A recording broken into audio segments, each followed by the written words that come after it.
Exit polls suggest the tightest of races in the German election, with little separating the two main parties in the race to succeed Angela Merkel. But according to the latest projections, her party, the centre-right CDU, now led by Armin Laschet, appears to be trailing Olaf Scholz's centre-left SPD. Our Europe editor Katya Adler has the latest from Berlin. Excitement ricocheted around the headquarters of Germany's Social Democrats tonight, dismissed as political has-beens not long ago. The smell of election victory, even if a narrow one, now hung in the air. Results, though, still need to be confirmed. There he is, Olaf Scholz, the man the Social Democrats hope will be Germany's next chancellor. But this has been a very tight election, and the exact makeup of Germany's next government is far from certain, despite the noise.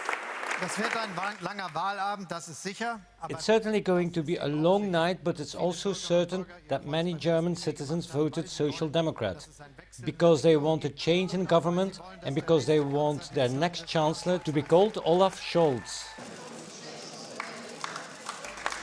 Confusingly, perhaps, but because the vote is so tight, at a different party headquarters, the Conservative candidate, backed by Angela Merkel, also claimed his right to try to form a government, although his party is looking at its worst election result since 1949. We had 16 years in Germany with Angela Merkel as Chancellor, and this is why we will try everything to form a government under the leadership of the CDU-CSU union. It appears voters weren't bowled over by any single party. People we spoke to at polling stations earlier seemed pulled in very different directions. The Christian Democrats have been in power for the past 16 years, and a lot of the challenges were not really addressed. I voted for change, but not a dramatic change. The climate crisis is the most pressing issue we have to deal with urgently.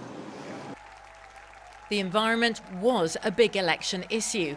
Germany's Green Party didn't perform as strongly as it had hoped, but it's tipped to play a key role in the next German government. So what now?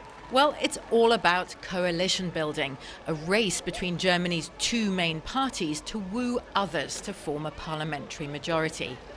Only then will we know who Germany's next chancellor will be. Until then, Angela Merkel isn't going anywhere. Well, the coalition haggling is likely to take weeks, even months, and the process is going to be watched as closely outside Germany as inside.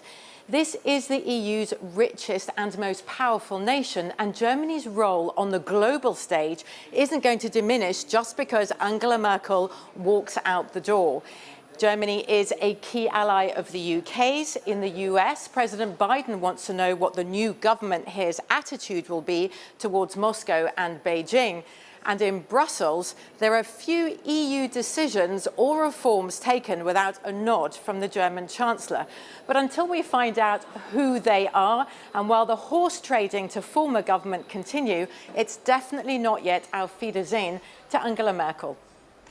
Thank you very much. Our Europe editor Katya Adler there.